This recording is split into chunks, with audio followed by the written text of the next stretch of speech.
দীর্ঘ 17 বছর অনেক হামলা মামলার শিকার হয়েছি, বিভিন্ন রকমের সমস্যার সম্মুখীন হয়েছি। ফ্যাসিস্ট আওয়ামী লীগ সরকার আমাদেরকে অনেক নির্যাতন আমাদের উপরে চালিয়েছিল। তারপরও আমরা বাংলাদেশ জাতীয়তাবাদী দল বিএনপিকে ভালোবেসে বিএনপি করে এসেছি। বিএনপি ছেড়ে কোথাও যায়নি। কিন্তু আমাদের নেতা জনাব তারেক রহমান সাহেব, তিনি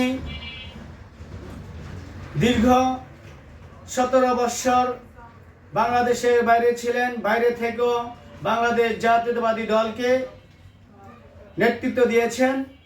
সেই নেতৃত্বে আমরা চলেছি। আমাদের তৃণমূল বিএনপি যারা অরিজিনাল শেখ জিয়ার আদর্শকে বুকে লালন করে বিএনপি করে এসেছি, আমরা সব সময় দলের কাজ করেছি। কিন্তু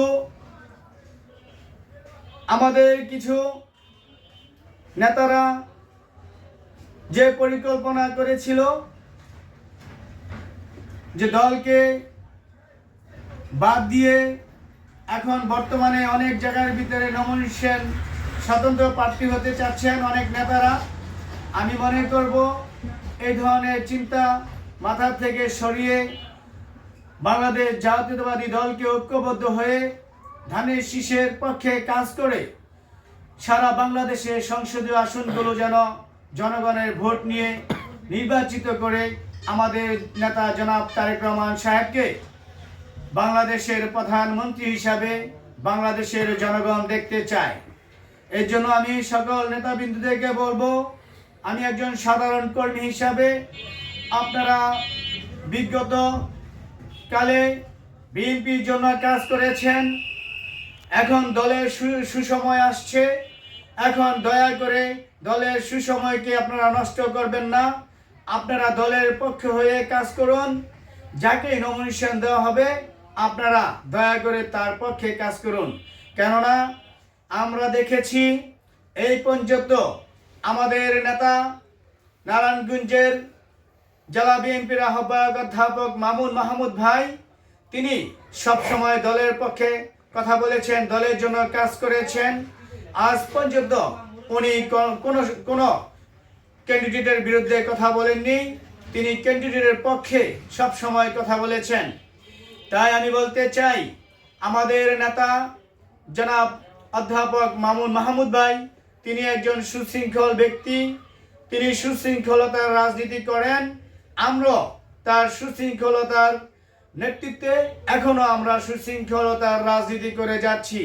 তাই আমাদের নারায়ণগঞ্জের যে 5টি আসন আছে, সেখানে যাকে দলের পক্ষ থেকে নমিনেশন দেওয়া হয়েছে, আমি মনে করি সবাই ওনাদের পক্ষেই কাজ করতে হবে। কেননা যদি আমরা কাজ না করি তাহলে আমাদের দলের জন্য কষ্টকর হয়ে যাবে এবং আমাদের দলের নেতারা যে দীর্ঘ 17 বছর হামলা মামলার শিকার হয়েছে, তাহলে আমাদের এই হামলা মামলার শিকার হয়েছি, আমাদের যে সফলতা পাওয়ার কথা আমরা সেই সফলতা পাবো না। তাই সবাইকে ঐক্যবদ্ধ হয়ে বাংলাদেশ জাতীয়তাবাদী দল বিএনপিকে জনগণের ভোটের মধ্য দিয়ে ক্ষমতায় আনতে হবে। এবং আজকে যে 25 তারিখ 12 মাস 2025 সাল চলছে, আমাদের নেতা জনাব তারেক রহমান সাহেব বাংলাদেশে আসছেন। অনেক হাজারো মানুষের জল্পনা কল্পনার মধ্য দিয়ে আমাদের নেতা আমাদের মাঝে ফিরছেন। এর জন্য আমরা সত্যি গর্বিত এবং আনন্দিত, এবং আমরা সকল মানুষের কাছ থেকে এখন প্রশংসিত হয়েছি।